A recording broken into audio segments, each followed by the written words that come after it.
On the evening of September 10th, 2025, inside a packed auditorium at Utah Valley University, Charlie Kirk, just 31 years old, was delivering one of his signature fiery speeches about faith, family, and freedom. The American Comeback Tour had drawn hundreds of students, supporters, and local community members eager to hear from the founder of Turning Point USA, a man who built a movement from scratch and became one of the loudest voices for conservative values in America. But in a split second, everything changed. A single shot rang out, echoing through the Luzi Center. The crowd froze in disbelief. From roughly 200 yards away, positioned at a calculated vantage point, a sniper's bullet struck Kirk.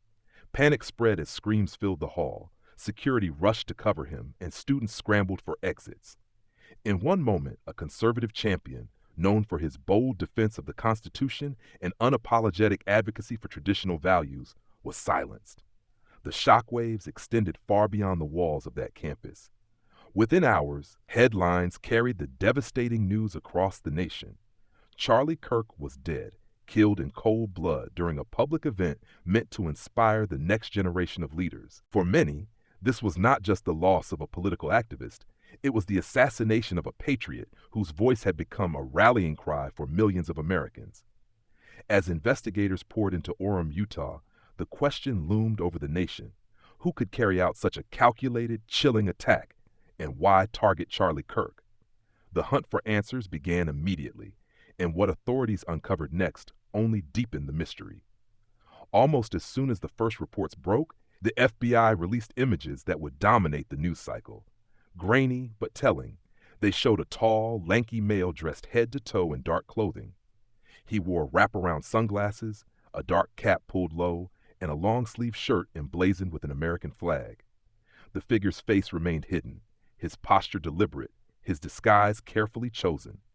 Dispatch audio from the chaotic moments after the shot painted an even darker picture. Officers described a suspect in black tactical gear, armed with a long gun, seen fleeing the scene. Witnesses spoke of someone moving with purpose, not panic, someone who had planned his escape.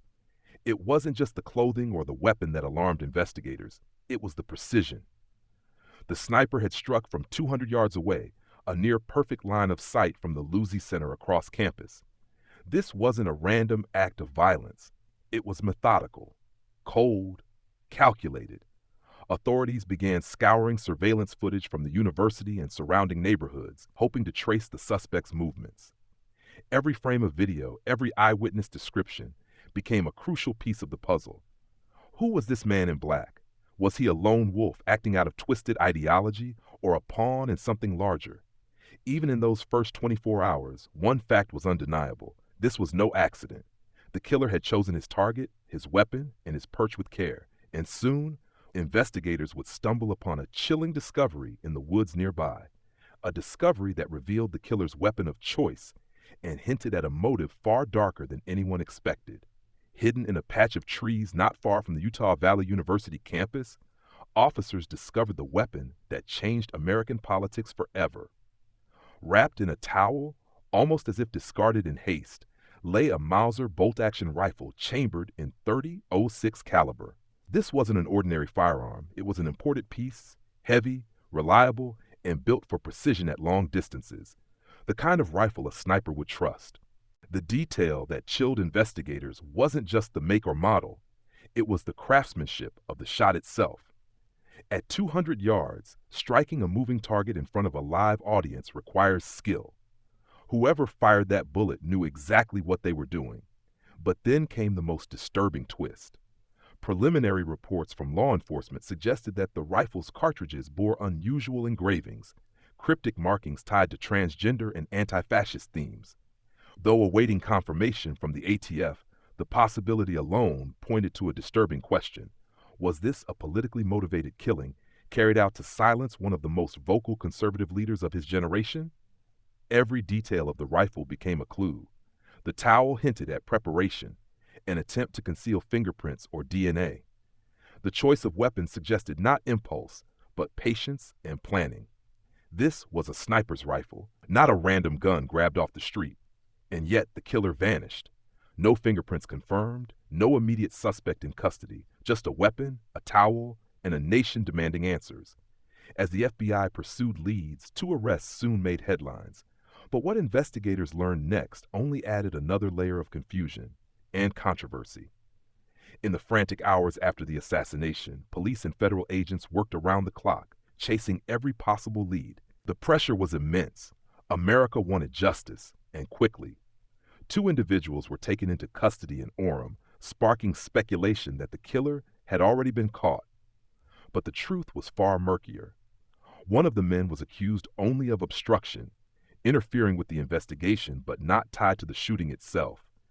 The other was questioned extensively and later released, with no evidence linking him to the crime. The arrests, instead of bringing clarity, fueled more questions. Who was really behind the trigger? And why was the net coming up empty? The lack of immediate answers only heightened suspicion and fear.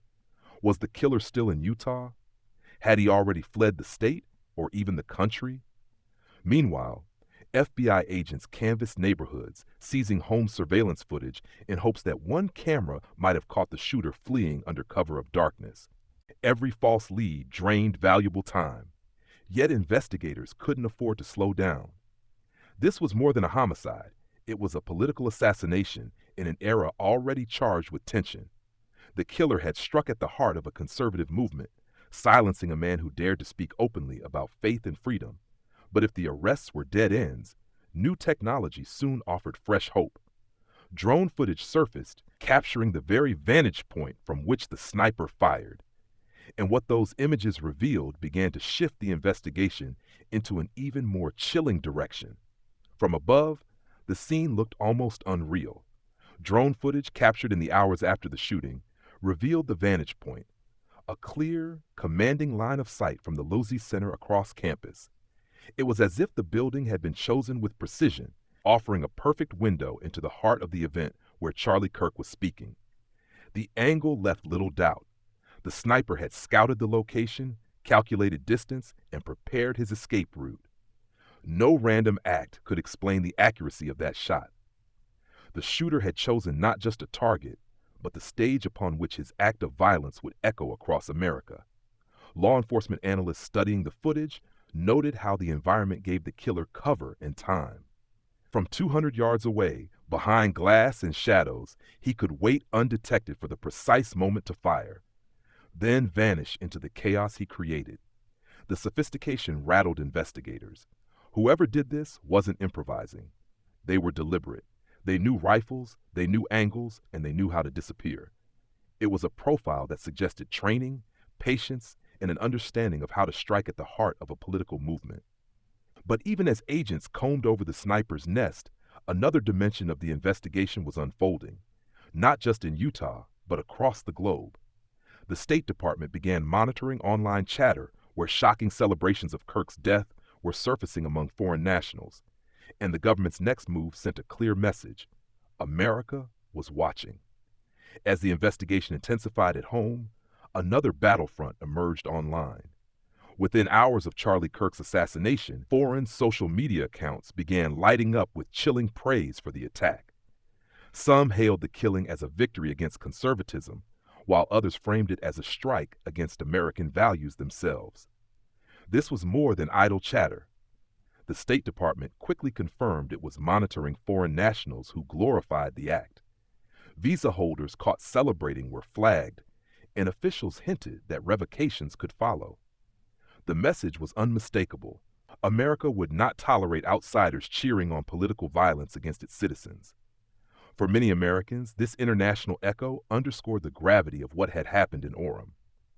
Kirk wasn't just a local or even national figure. He was a global symbol of conservative resurgence. His rallies, his books, his constant media appearances had made him a target not only of domestic critics but also of far-left sympathizers abroad. This global dimension added urgency to the manhunt. If the killer had foreign ties or inspiration, the stakes rose exponentially. Investigators weren't just searching for a shooter. They were racing to prevent political violence from spilling across borders, emboldening others who might see Kirk's death as an example to follow. And yet, amid the geopolitical ripples, the heart of the story remained intensely personal, a movement left without its leader. Friends, family, and pastors stepped forward, to paint a picture of Charlie Kirk's life, his faith, and his mission, and their voices revealed why he was targeted in the first place. In the days after the shooting, grief turned into reflection. Friends, colleagues, and pastors described Charlie Kirk not simply as a political figure, but as a man driven by faith and conviction. From his earliest days building Turning Point USA, Kirk had carried one mission: to equip young Americans with the courage to defend family, freedom, and the Constitution. He was remembered as fearless, bold, unwilling to compromise when it came to the values he believed defined the American experiment. To his supporters, he wasn't just a speaker behind a podium. He was a mentor, a motivator, a rallying point for a generation searching for moral clarity. Pastors spoke of his dedication to Christ, noting that he often closed events by emphasizing faith as the cornerstone of liberty. Friends described his energy, his ability to make ordinary students feel like leaders, and his relentless schedule, crossing the country to make sure conservative voices weren't drowned out on campuses dominated by the left. His death, they said, was more than personal tragedy. It was an attack on a movement of millions who found hope and direction through him. The timing, the American Comeback Tour, a campaign to reignite conservative activism, only made the loss sting deeper. The tributes painted a picture of a patriot silenced but not erased. For every voice that honored his memory, another question echoed louder. Was this murder part of a larger pattern of political violence aimed at silencing conservatives in America? Investigators now faced the hardest piece of the puzzle: the motive. And what they uncovered hinted at a darkness that went beyond just one rifle and one man. The FBI has yet to name a suspect, and no official motive has been confirmed. But the rifle itself may carry the first real clues. Those cartridges, marked with engravings tied to transgender and anti-fascist themes, cast a long and troubling shadow. If verified, they could point toward an ideology rooted in radical opposition to the very values Charlie Kirk championed. Investigators are careful, refusing to draw conclusions before the ATF's full analysis. Still, the markings cannot be ignored. They suggest intent, a symbolic message left behind by the killer, one meant to taunt as much as to terrify. For many watching, it raised a chilling question. Was Kirk's murder the product of America's escalating political divide? A strike not just against a man, but against the principles he stood for. This possibility strikes at the core of the conservative movement. Charlie Kirk embodied unapologetic advocacy for faith, for traditional families, for the freedoms enshrined in the Constitution. If his killer targeted him because of those beliefs, then his death becomes more than tragedy. It becomes a warning about the risks faced by anyone daring to speak openly on the right. But even as the nation speculated, agents pressed forward. They knew speculation couldn't solve a case. Evidence had to. Surveillance tapes, eyewitness statements, forensic results, all were being pieced together, slowly tightening the circle around the unknown gunman. And just when the investigation seemed to stall, new developments hinted that the killer's escape might not have been as flawless as it first appeared. For days, the shooter seemed like a ghost, vanishing into the night after firing a single, devastating shot. But the walls of modern surveillance were closing in. Federal agents began collecting home security footage from neighborhoods surrounding Utah Valley University, hoping one of those ordinary cameras captured the extraordinary moment a killer slipped away. Sources confirmed that multiple angles were under review. Grainy clips of a figure in dark clothing, moving quickly through alleyways and side streets, offered possible glimpses of the assassin. Investigators were careful.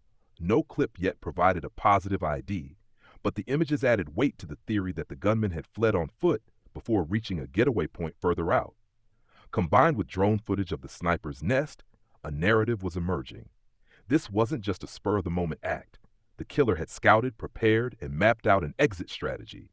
But like all plans, execution leaves traces. The discarded rifle was one. The surveillance trail could be another. Law enforcement officials remained cautious, refusing to announce breakthroughs prematurely. But behind closed doors, pressure was mounting. This wasn't just about solving a crime. It was about proving that political violence could not go unanswered. Still, the most haunting element of the investigation remained: the face behind the rifle. America had seen a shadowy figure in sunglasses and tactical gear, but the name, the identity, the full story remained unknown. And as the manhunt stretched into days, one truth became undeniable. Charlie Kirk's assassination had changed the nation forever, whether justice was swift or delayed. Which brings us to the final chapter, the legacy he leaves, and the call for vigilance that now echoes across America. Charlie Kirk's death marked a turning point in America's struggle against political violence. His assassination was not only a crime, it was a strike at the heart of conservative values, at the belief that faith, family, and freedom are worth defending no matter the cost. At 31, Kirk had already built a national movement, inspiring countless young people to challenge the status quo, to stand for the Constitution, and to boldly declare their beliefs in an age of cancel culture and intimidation. His loss is immeasurable, but so is the power of his legacy. Friends and pastors say he lived fearlessly, and he died doing what he always did, speaking truth to a culture that often wanted him silent. The FBI, ATF, and local authorities continue their search for the killer, chasing surveillance footage, forensic evidence, and the faint trail of a shadowy figure who carried out the attack. Justice may not come overnight, but the determination to find answers remains unshaken. For conservatives across the nation, Charlie Kirk's assassination is both a tragedy and a wake-up call. It underscores the danger of unchecked political hatred, and it reminds us that standing for truth sometimes comes with great cost. But if the killer's goal was to silence Charlie Kirk's message, they failed. His words, his mission, and his example will continue to echo through the voices he inspired. The question now is not whether Charlie Kirk's influence will endure. It will. The question is how America will respond. Will we rise to protect free speech, defend our leaders, and ensure that political violence never becomes the new normal? That is the legacy of Charlie Kirk's final stand.